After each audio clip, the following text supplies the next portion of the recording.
and welcome.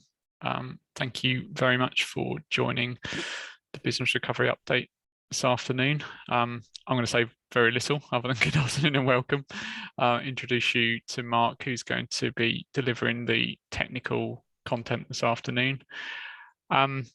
Interesting times, obviously, in the insolvency world at the moment, as we come out of a period where there's been a huge amount of government stimulus and lots of things preventing certain actions taking place. So as we move out of that, Mark's going to deliver an update of what we're seeing generally and on the cases that we're acting upon. In terms of housekeeping, there will be time for questions at the end. If you can use the Q&A log as we go along, that helps. It's not essential, but if you can use it as we go along, then we can just prioritize any questions then. And I think we can take them verbally at the end as well. So I hope you enjoy it, and I'll speak to you again at the end.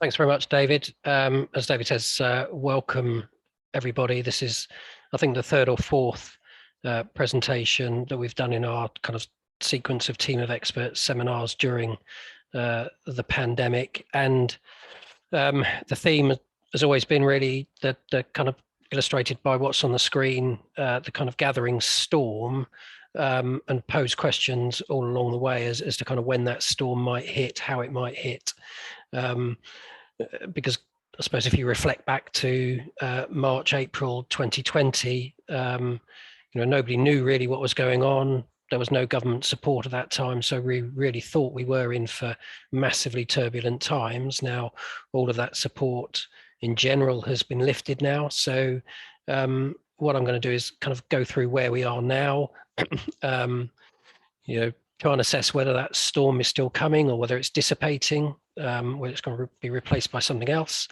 and just have a general update, as David said, on some of the advisory and insolvency work that we've been doing, followed at the end by a bit of a spotlight on directors, because certainly for those of us that are advising directors, there's a couple of things that have really come into play.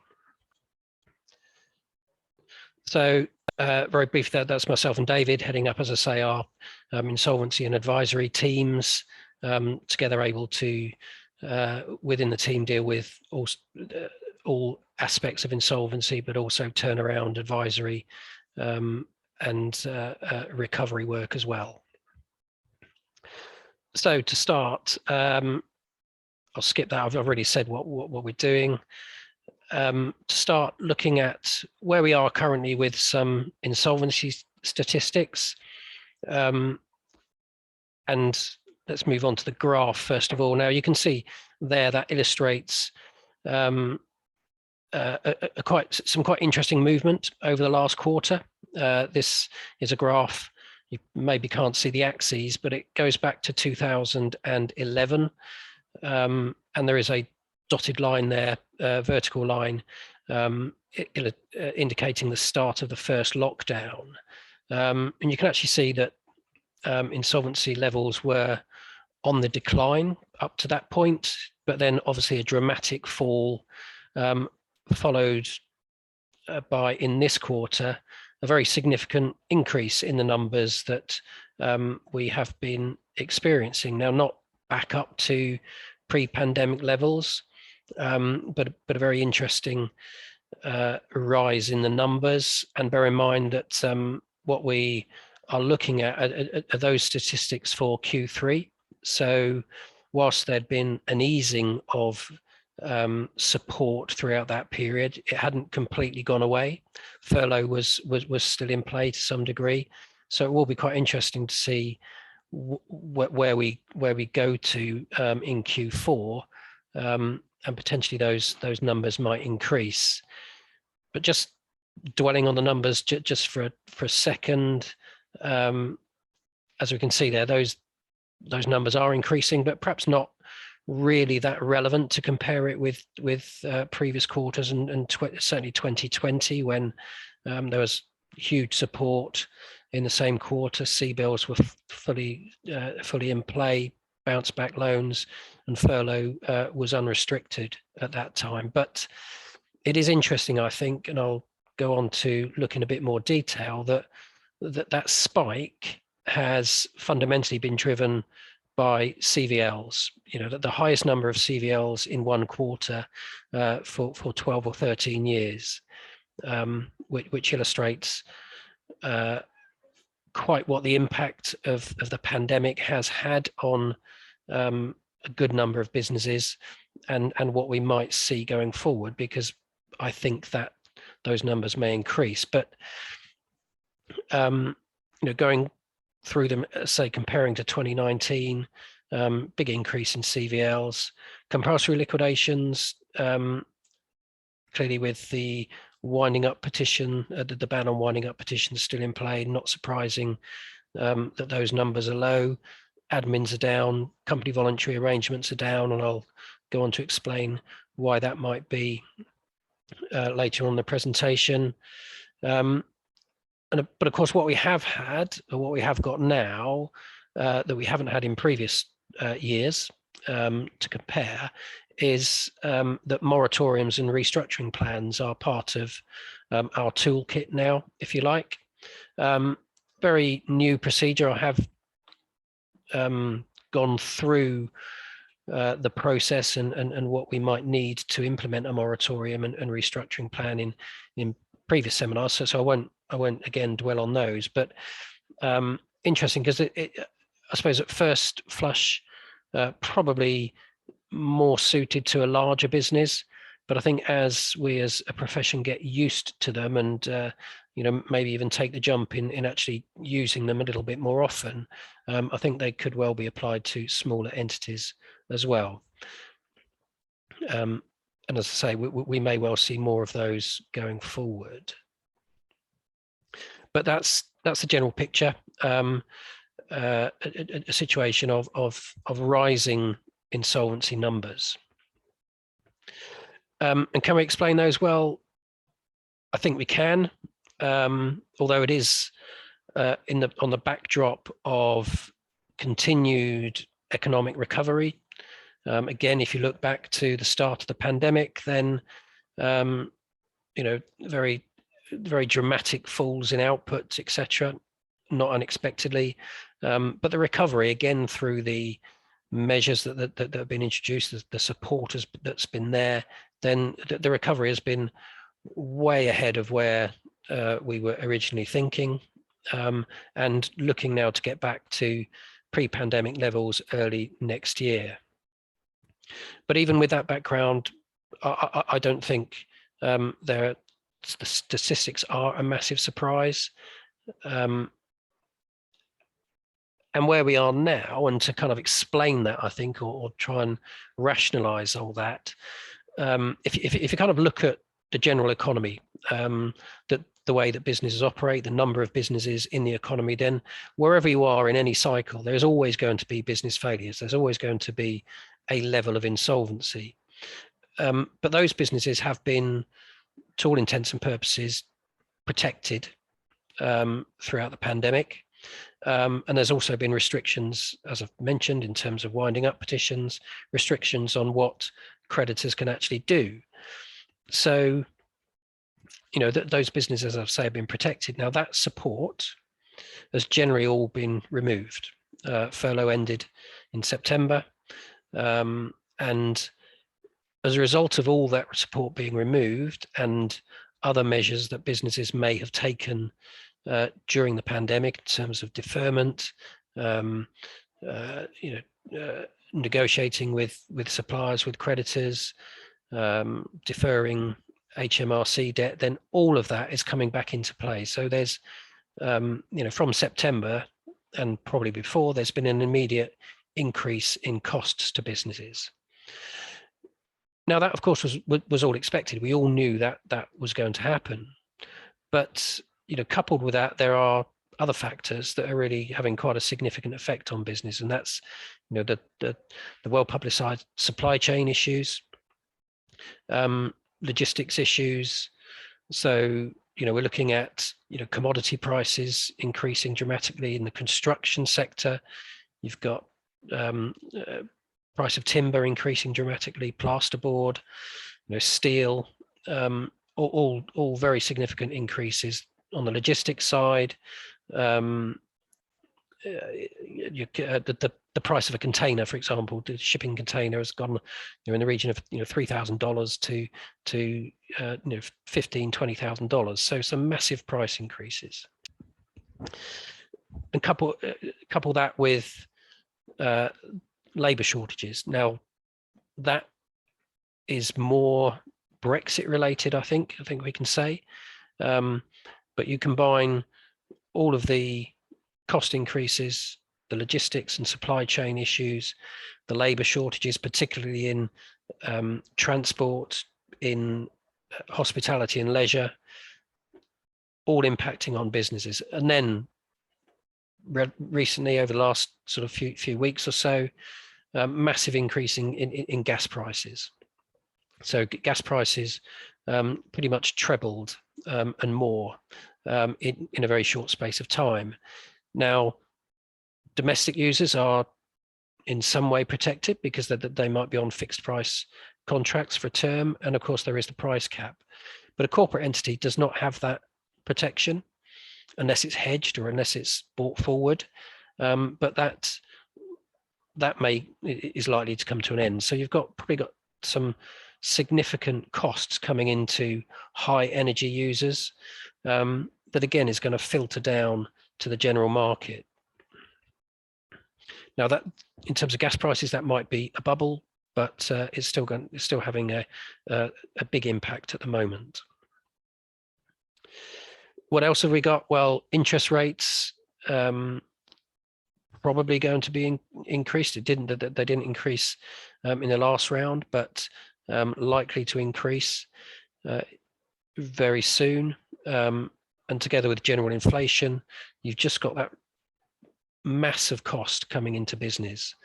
And interest rates, I think, are quite an interesting one because, again, businesses and households have got used to paying debt at very, very low cost. Now, the interest rates aren't going to go up massively, so there's not going to be a massive increase in the cost. But when a business is on the edge, so to speak, any cost increase that they can't control, and that will come via a rise in interest rates, could be the straw that broke the camel's back. I think what you've also got to factor in is consumer confidence and how that is changing.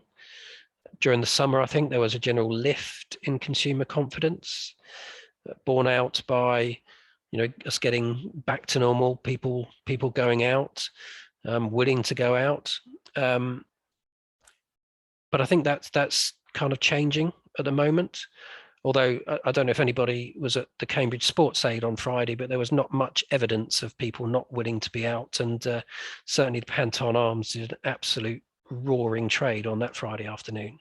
So maybe the solution is to have Sports Aid every week. I don't know.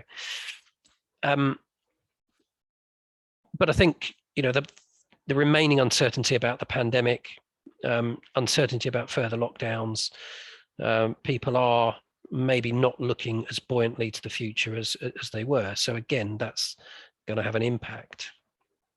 So we may kind of be at that point where, and I think we are, and I think it's reflected in the numbers that, and I don't like the phrase zombie business, I must admit, but it's kind of in the vernacular now. So it's those zombie businesses that are probably the ones that are spiking the numbers at the moment,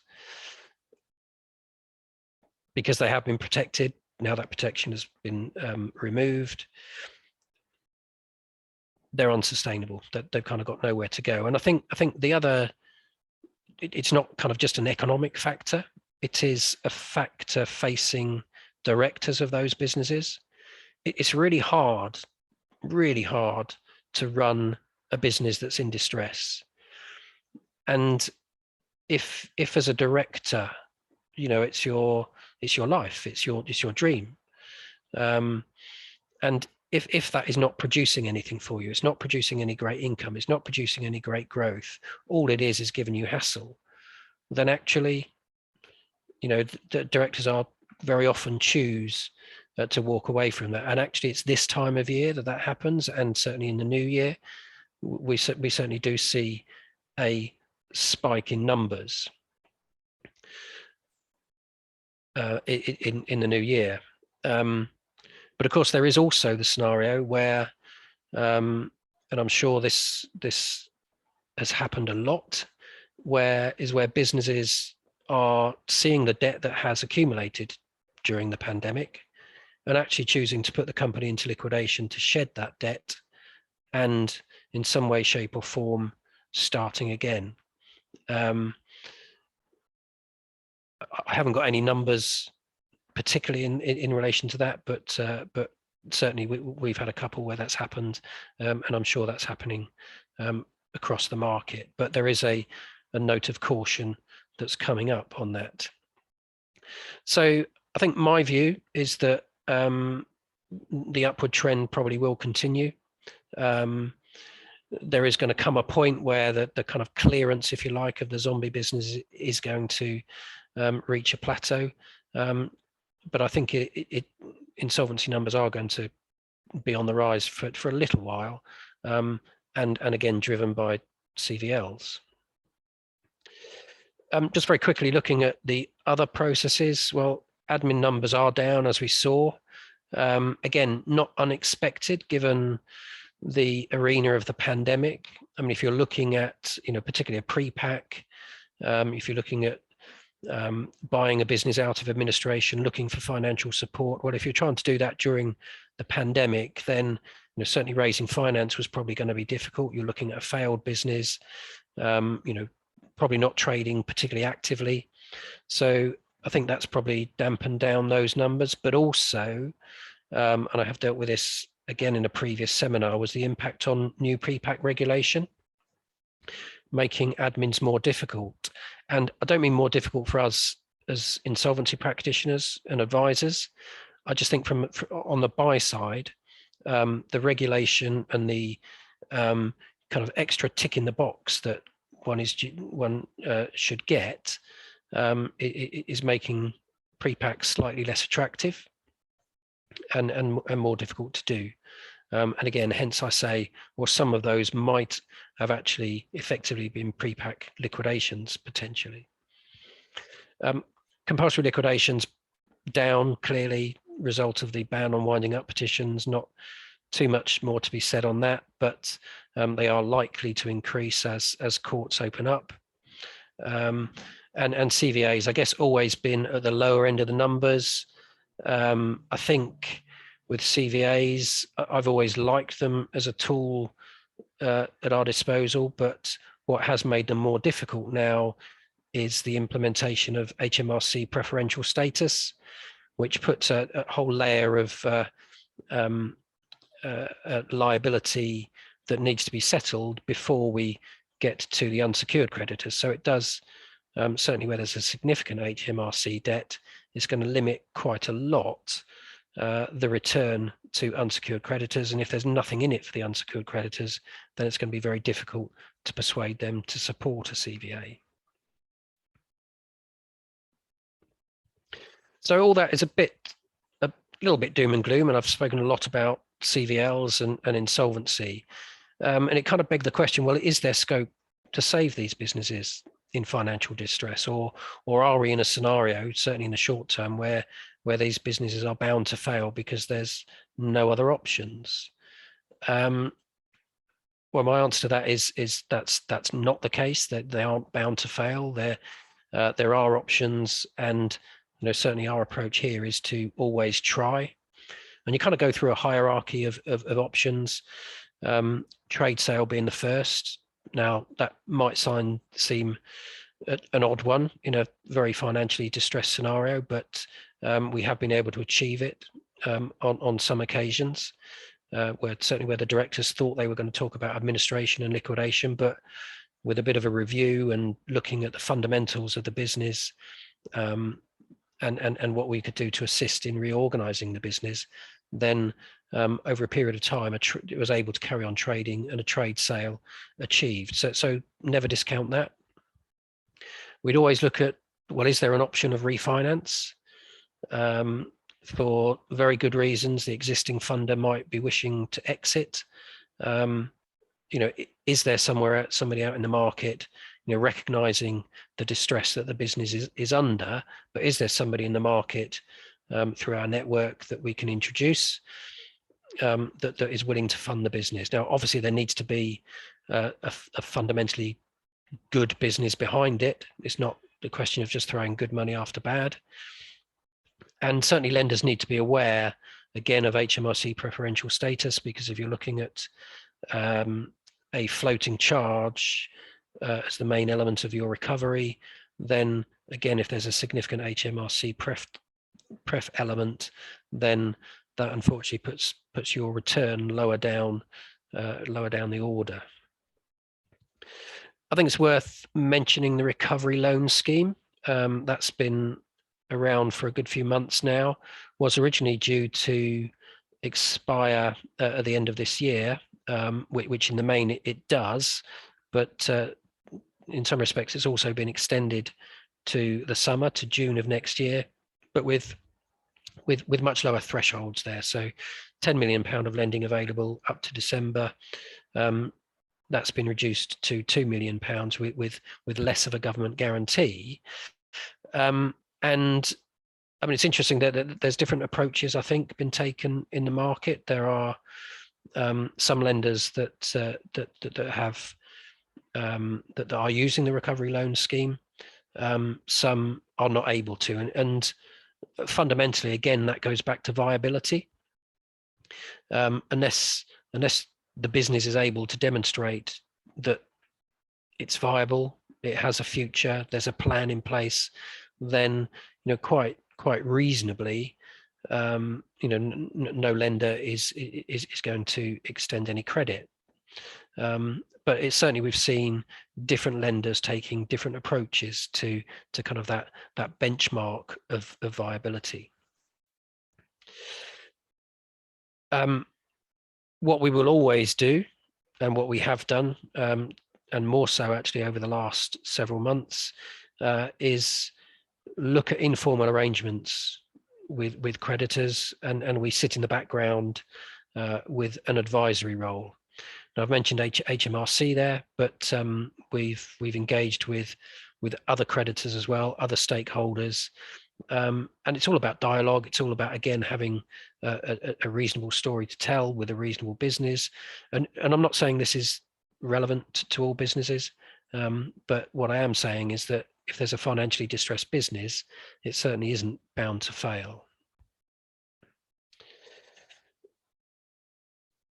Talked previously about moratoriums, CVAs, admins, pre-packs, moving, I suppose, onto the more of the formal insolvency type procedures, but perhaps a lighter touch. We will always consider those, but again, not before we've considered all of the refinance elements and turnaround elements. But fundamentally, as I say, you can't do this with every business. The business does need to be sound, or parts of it. It needs to be able to reposition itself.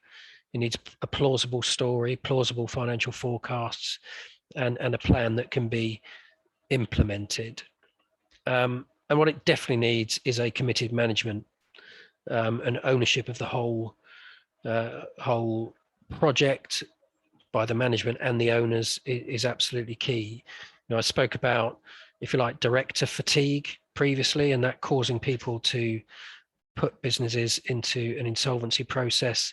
Well, if your director kind of has that characterization, then this sort of thing isn't going to work, because there does need to be commitment. There does need to be real investment in time in order to turn the business around in the way that we want to. And again, fundamentally, we need support from the stakeholders. Now, that is a whole raft of people, be it lenders, creditors, so looking at maybe compromising some debt, extending payment terms, but all of that must be centered around a visible and achievable business plan. So in terms of, I've touched a little bit there on what we are seeing and doing in the market, in terms of a bit more advisory. I think generally we have what we've seen does mirror the graph that we've that I showed. So, you know, our CVL appointments have increased. But throughout, there have been some, as I said, there are interesting trends around the edges. And I think HMRC, again, I've mentioned them in pretty much every presentation I've done, but I think they're key. I think they're key going forward. And it's interesting that they are, they seem to have a different approach at the moment. They're certainly not as dogmatic. They're easier to speak to. They are actually putting more people on the ground, and they're being reasonably flexible. But what they have definitely said is that without engagement, then, you know, they're back to issuing petitions and very much in debt recovery mode. So it's all about engagement. But, you know, we've had great success in picking up the phone to HMRC, talking to them about affordability, and where they have been flexible is basically by saying, well, you know, if the business can pay what it can afford at the moment, then let's not put a time to pay arrangement in place right now. Let's keep managing the debt as best we can until we get to a point where we can put a time to pay arrangement and we can commit to regular payments. Now, I think that's great, because effectively what it means is you get a time to pay over a much longer period than the maximum 24 months that HMRC is stating. But we need to speak to them. That's key. What we've very much been involved in is increased involvement in dispute resolution, and that might be creditor disputes, it might be shareholder disputes, but we have had a lot of involvement in that, and I think that's maybe been born out of the fact that, well, winding up as a threat just wasn't an option. So we've kind of got involved in the analysis of the numbers, the detail of the numbers, looking at what the options and what the outcome might be, with a view to getting a settlement. And we've had some good success in that. And I think now that winders are back in play, we've certainly got situations where winding up or administration or any insolvency process is a threat that's being made with a view to getting a party to the table.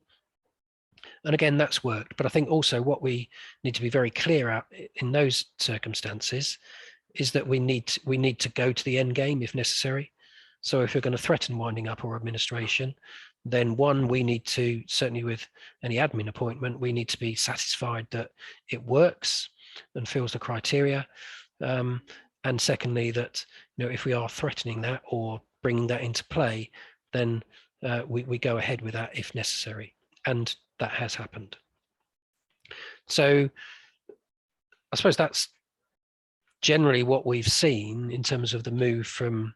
Sorry, I won't do that yet. Generally, what we've seen in terms of an increase in CVLs. I think there is the market there for some turnaround work. I think it's going to be quite difficult, and maybe that's something for the future. But certainly we are seeing a lot of involvement in dispute resolutions. So, sneak preview of the poll you just had. Be interested to know when do you think that there may be a significant increase in insolvency appointments, if at all? And is the storm really coming? And sort of four options: A, the peak has been reached, so no further significant increase.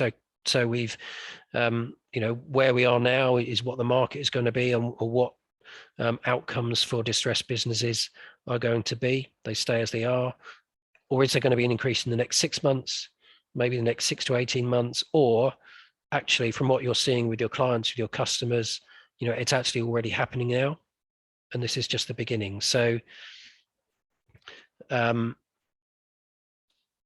if you can all have a go at answering that, I'll give you a few seconds to do that.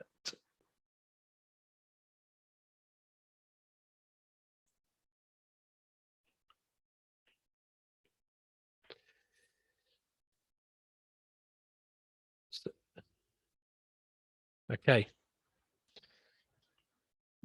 That's interesting. Yeah, I think I did vote as well, and it's quite comforting actually when your view is supported by the majority, because I did say within the next 6 to 18 months.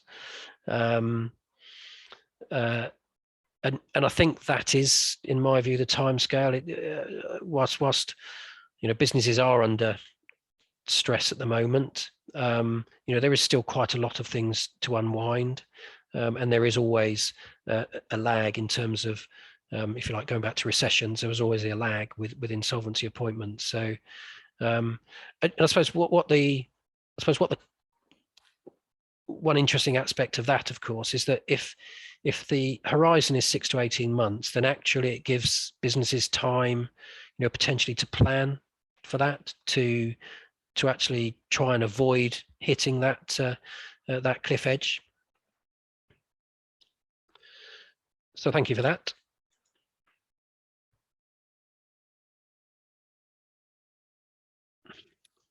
Okay. Finishing off, next few slides. As I said at the start, just a few things on directors, and certainly as advisors to directors, a couple of things that we certainly need to be aware of. And the first of these is HMRC's ability to serve joint and several liability notices on directors for unpaid HMRC debt. So effectively lifting the corporate veil and exposing limited liability, and making actually directors liable for HMRC debts alongside the company. Now, this actually isn't new. It was introduced in the Finance Act 2020 last year. But it's interesting that it was reinforced earlier this month in a publication from HMRC on gov.uk. So that indicates to me that it's kind of a shot across the bows, and that HMRC are going to be really looking at this with some seriousness. And what it is it's part of HMRC's overall targeting of tax avoidance and evasion, but this particular aspect is centered on phoenixism, on directors who are serial offenders in closing companies, putting through an insolvency process, dumping debt, starting again.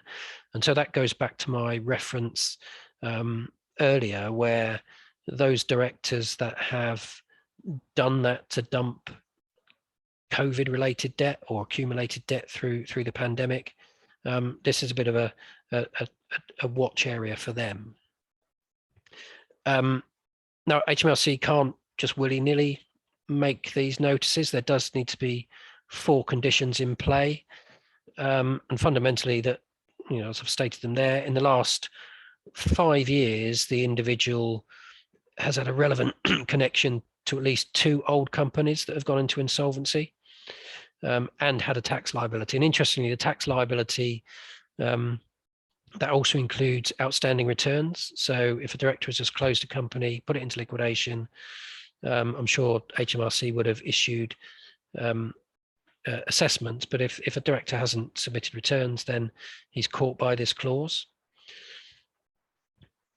So following those 2 failures, the other condition is that a new company has been set up by the director, and it carries out a similar trade to the 2 previous ones.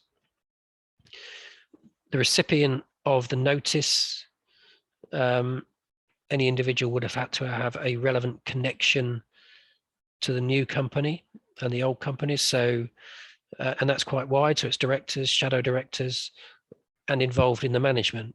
And I'm not sure if there's any turnaround guys in the audience, but just a note of caution for you later. Again, there are some thresholds in terms of value. The tax liability has to be both more than 10,000 and more than 50% of the total HMRC total debt of the company.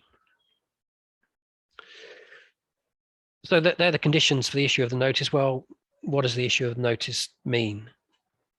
It means that the director or individual becomes immediately jointly and severally liable for the payment of any tax liability, any unpaid tax liability of the NewCo on the date that it's served, and going forward for 5 years or until it's terminated.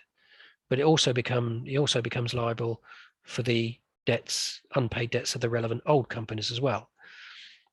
It doesn't just relate to PAYE, VAT includes corporation tax, so the whole of the tax regime, and clearly that could involve some very, very significant sums. So in summary, if you've got a director in front of you that is really on his third liquidation within the first 5 years, then he really is frankly exposing himself to the potential for liability. And as I say, I think because of the focus of HMRC on debt recovery, on the fact that they've shone this into the public domain to make people aware, I think there's a very real possibility that they're going to start issuing these notices. So we as advisors need to be aware of that. Now, I haven't, to be honest, seen any notices issued to date, but as I say, I think it's pretty much on HMRC's agenda. Just very quickly, a note of caution for the turnaround specialists who are likely, obviously, to be getting involved in these entities. You're not automatically exempt. There was lobbying to get turnaround specialists exempt from this. HMRC did not do that. So you're kind of relying on the fact of evidencing to HMRC that your involvement was as a turnaround specialist. And they've said they're going to look at it on a case-by-case basis. Now, one of the things you'll recall is that it needs to be 3 similar businesses. Now, that may be an escape route already, but yeah, just something to be aware of really for anyone in the turnaround industry that is contemplating taking a directorship. If your involvement in that business, you leave that business and that business fails, then you may be caught by this scenario. Finishing off then with other spotlight on directors, there does remain for us the focus on all the COVID support, particularly fraudulent furlough claims. HMRC an obvious interest in that, but in terms of what we are asked to focus on, it's looking at not so much how B bills and C bills have been obtained, but it's how those funds have been used. So securing of funds via those processes, well, have those funds been used to repay director loans, buy the proverbial sports car and all that sort of thing. So very much an element of what we are looking at and what we are seeing. And interestingly, what we have also seen is latterly is greater interest by the disqualification unit. In any insolvency appointment, we have to submit a return to the disqualification unit. That is now a kind of web-based process. So some stock questions together with additional information that we have to provide, whether it's through better algorithms or better qualified staff, the people that are reviewing those reports, certainly we've seen an increase in terms of queries coming back and the potential for further action against directors, which we haven't seen in the past. So again, something that we need to be aware of, and certainly something that if you've got director clients that are worried about something they might be doing or might be contemplating and are worried about the impact on possible disqualification in the future, then we're more than happy to kind of sense check that and be part of that advisory piece. But yeah, I think that the general message is that directors and advisors, we need to be aware and be aware. And so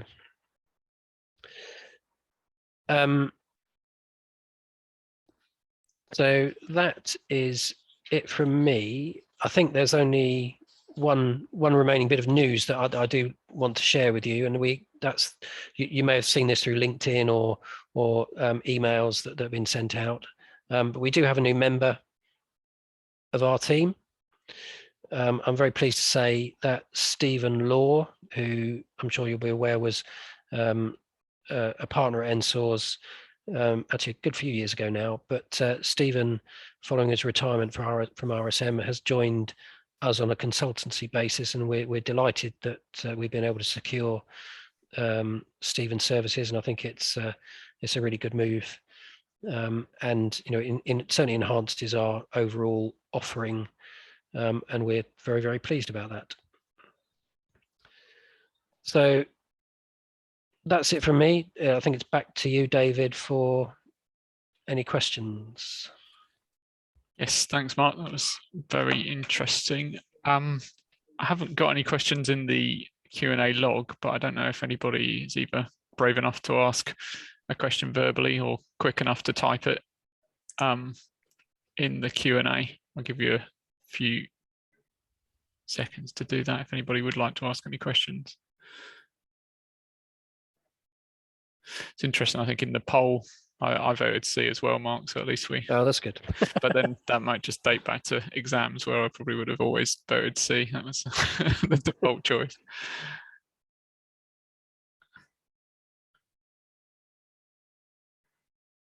I think on that basis, I don't think there probably are going to be any questions. It's not uncommon for a webinar now. So we'll leave it there, I think, that you all get back to your work or evening, as the case may be. I'd just like to say thank you again for attending. I think there's one more webinar in this series, which is the forensic accounting webinar. If you're interested in that, then details will be on our website. So please do sign up if you're interested in attending that. Otherwise, I'll just say goodbye and thank you once again for attending. Thank you, everybody.